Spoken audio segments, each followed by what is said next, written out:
El escalofrío que había sentido al leer el primer correo se intensificó, como si una garra helada me apretara el pecho.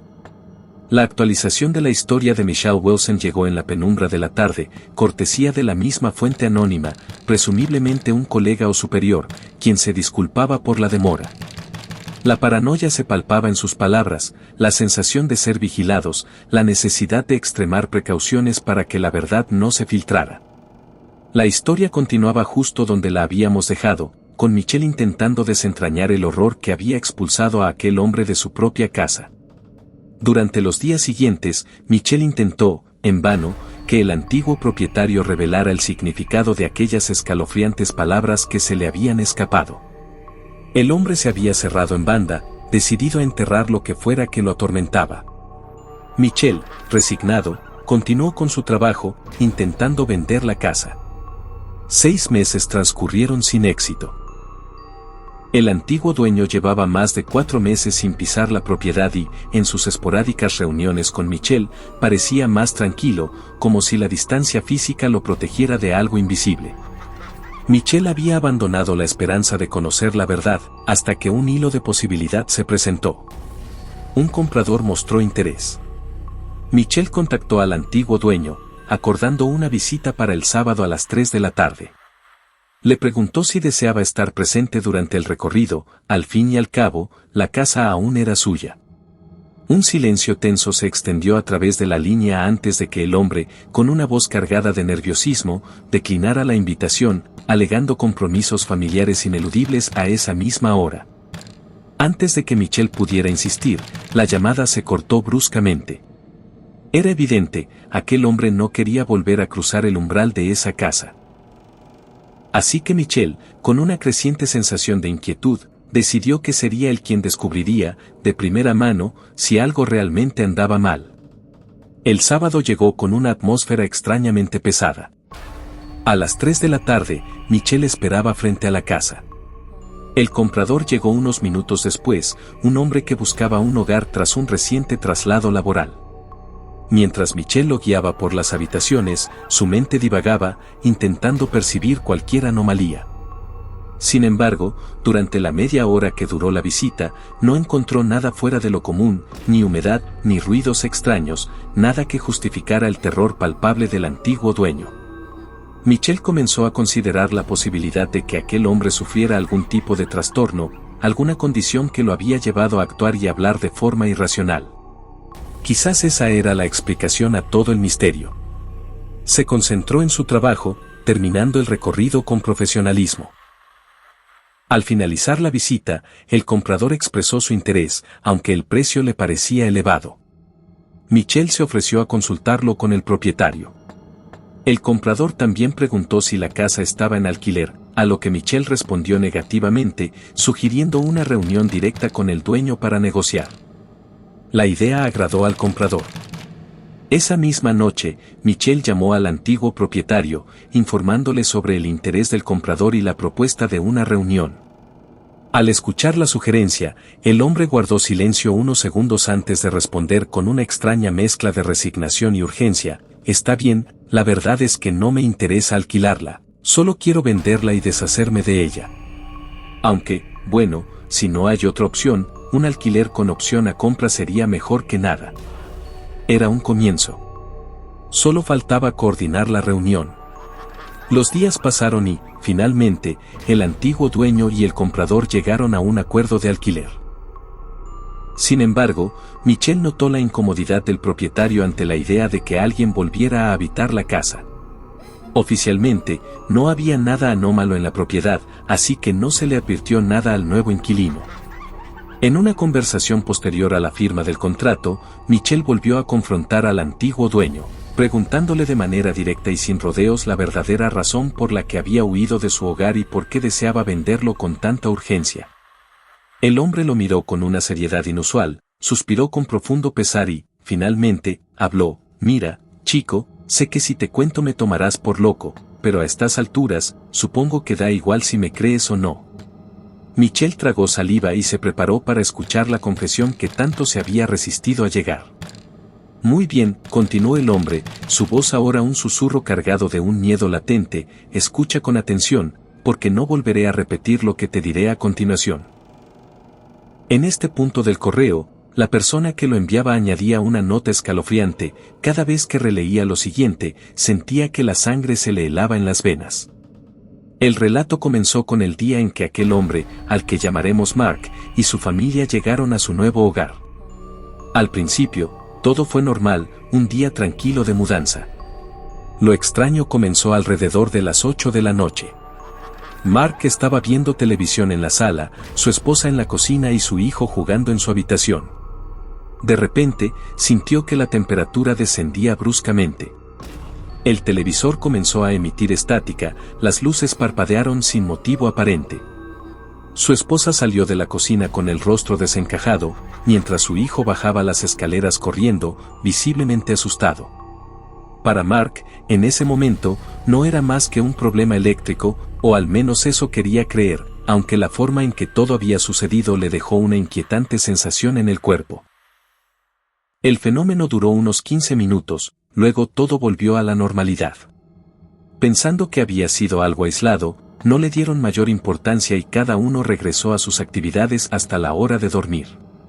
La segunda noche, la misma pesadilla se repitió, las luces fallaron, la estática invadió la pantalla y el ambiente se enfrió de manera antinatural. Mark pensó que quizás era un problema habitual en la zona a esas horas, intentando restarle importancia, aunque notó que el fenómeno se prolongó más que la noche anterior. Al día siguiente, la mañana comenzó con normalidad. Desayunó con su esposa antes de prepararse para ir al trabajo. Al salir de casa, se encontró con uno de los vecinos y aprovechó para presentarse y preguntar si aquellas fallas eléctricas eran comunes. La reacción de los vecinos al escuchar su relato fue de extrañeza. Negaron haber experimentado jamás algo similar en sus hogares. Pronto, Mark llegó a una conclusión aterradora. El problema no era del suministro eléctrico, sino de su propia casa. De hecho, ese mismo día, hizo el primer reporte a la inmobiliaria. Al regresar del trabajo, encontró a su hijo preocupado.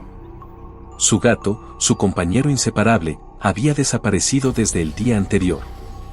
Mark salió a buscarlo por los alrededores sin éxito. Tras horas de búsqueda infructuosa, regresaron a casa. Su hijo, desanimado, se encerró en su habitación. Esa noche, Mark estaba sentado en la sala, mirando el reloj. Eran las 7:58 de la tarde.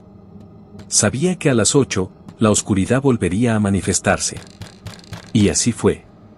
Cuando el reloj marcó la hora fatídica, la estática, las luces danzantes, el frío que calaba los huesos regresaron.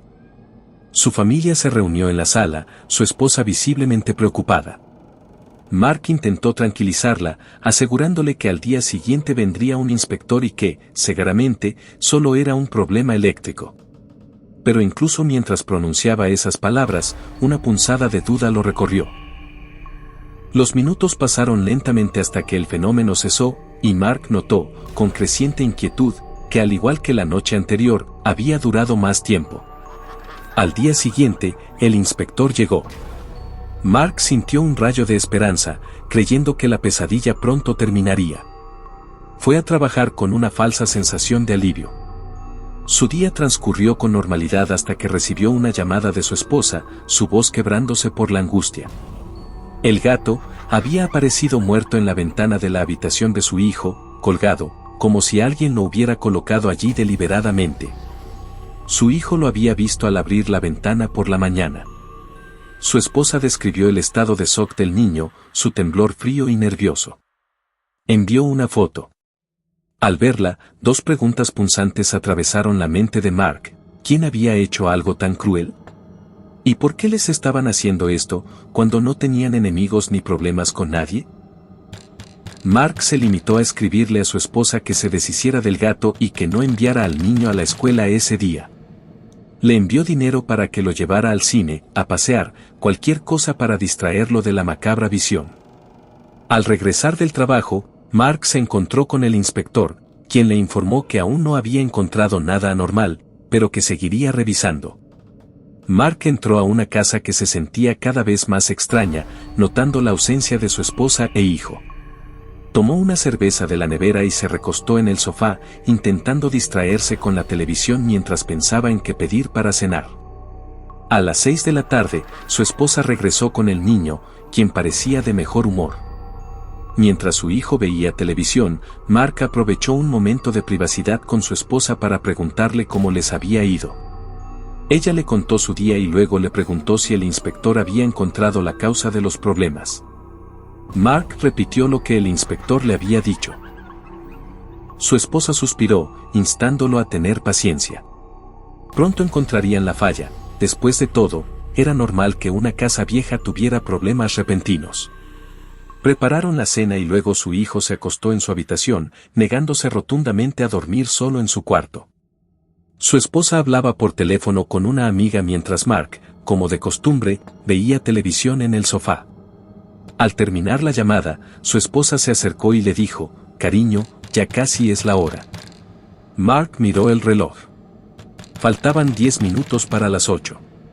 Los minutos se desvanecieron en una atmósfera cargada de tensión.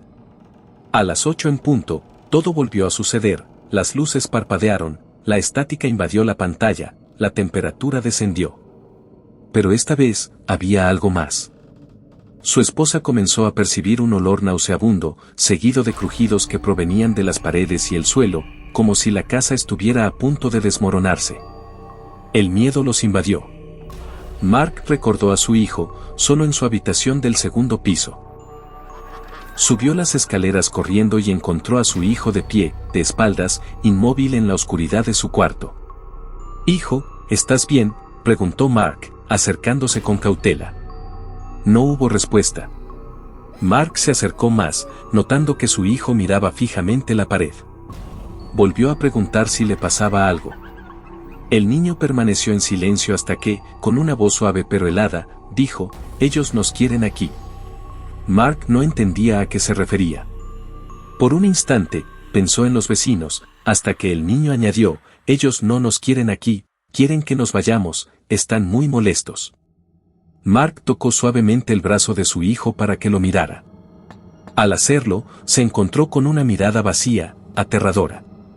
Los ojos que antes eran azules como el mar ahora eran blancos y fríos. El miedo inundó a Mark mientras sentía como el ambiente se volvía aún más gélido y las luces de la habitación parpadeaban con intensidad. Entonces, su hijo levantó el brazo, señalando la ventana. Mark dirigió su mirada hacia allí. Lo que vio, le heló la sangre. En ese momento, Mark interrumpió su relato. Estaba visiblemente afectado, luchando por encontrar las palabras. Michelle, conmovido por su angustia, le ofreció un vaso de agua. Mark lo tomó con manos temblorosas, intentando recuperar la compostura. Finalmente, levantó la mirada y dijo a Michelle, «Lo siento, no creo que pueda contarte más. Lo único que puedo decirte es que, después de lo que vi, quise ocultarle lo que pasó a mi esposa. No le dije nada de lo del niño. Cuando todo volvió a la normalidad, le pedí que se fuera con nuestro hijo a casa de su madre, con la excusa de que sería mejor mientras el inspector hacía su trabajo. Por suerte, me hizo caso. Yo, por mi parte, seguí quedándome en la casa, pero mi solución temporal fue evitarla a partir de las 8. Así pasé los últimos días antes de irme. Hasta aquí llegaba el segundo correo. La incertidumbre me carcomía. ¿Qué había visto Mark en la ventana para quedar tan traumatizado? ¿A quién o a qué se refería su hijo con ese escalofriante ellos? Solo quedaba esperar, con un nudo de terror en el estómago, a que el remitente anónimo continuara desvelando los horrores de la casa de la esquina.